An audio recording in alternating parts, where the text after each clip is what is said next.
For your health this morning, this past Friday, you may have seen a lot of red because it was National Wear Red Day. It's a day to raise awareness about heart disease and women. Men, of course, experience more heart attacks compared to women, but women are less likely to survive a heart attack. To support the American Heart Association's initiative, Go Red for Women, our health expert Karen Owak is explaining why heart attacks are the #1 killer of women. Karen, I did not know that. Yes, and a lot of women don't see heart disease as their greatest health threat. You know, one woman dies of a heart attack every minute. And yeah, so today's segment is all about women. Well, why are women more likely to die of a heart attack? Well, number one, delayed care. Women tend to minimize their symptoms. We also, and you know, women tend to be nurturers, and a lot of my patients that did have heart attacks who are women said that they also did not want to interrupt the household, you know, so they kind of stuck it out. They had a heart attack. They were having their heart attack during the night, but didn't want to interrupt anyone or disrupt anyone to go to the hospital. And then by the next morning, they're calling their doctor to make an appointment. So they're not even going to the ER. So delayed care, number one. And then age. Women tend to have their heart attacks later than men. Men tend to have their heart attack around age 65, but I see them younger and younger now. But women have their heart attacks generally in their 70s. Okay. So they're older, they're more sick, so that puts them at greater risk of complications if they have to do any kind of intensive intervention. Well, and I think we've kind of briefly touched on this before, but the symptoms and signs for a woman having a heart attack versus a man they're not the same.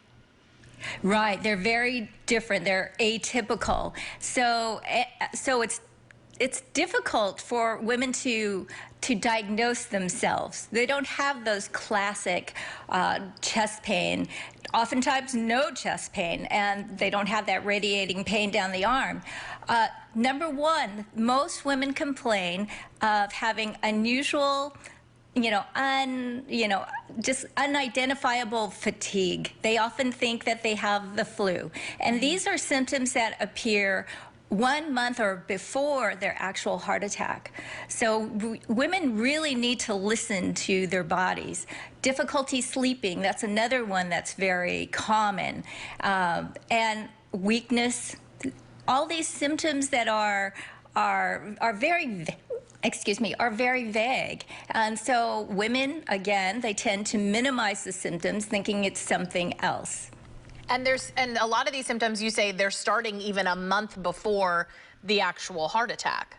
Correct. And being that they, it's nothing that they feel is imperative they go to the doctor, it just lingers until they really have a massive heart attack by the time it actually occurs. Right, chest discomfort and that sort of thing. When it comes to this, I see you put here, women age 55 and younger, 7 times more likely to be misdiagnosed in the ER and sent home mid-heart attack. Yes, and that's really, and that's happened to some of my patients too. So, if you go into the ER, you have the anxiety, you have abdominal discomfort.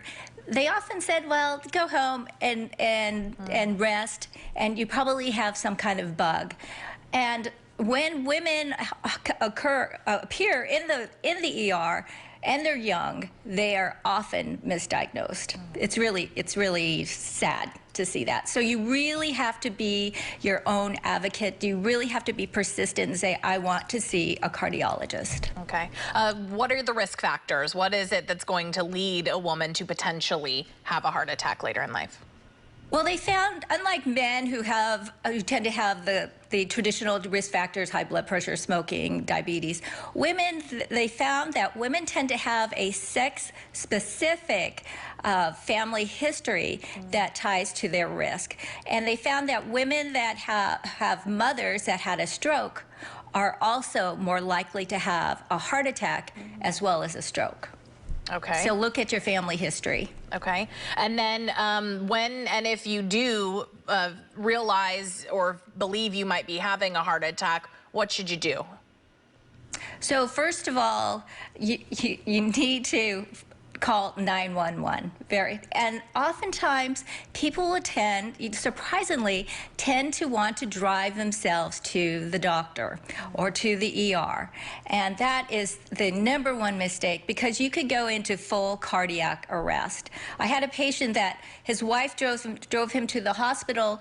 Luckily, she didn't hit any red lights, because as soon as she pulled up to the hospital, he went into full cardiac arrest. So you don't want that to happen. Also, if you called the ER, if you called 911, they are in communication with the hospital. They will know if the cath lab, where they can actually go in and open up the blood clot, is available. If not, they're going to have to reroute to another hospital. So another reason to always call 911. And Karen, I know you have an e-guide called How to Stop a Heart Attack. That's something that viewers, if you're interested in learning a little bit more, that's on your website, right? Yes, and it's a free guide.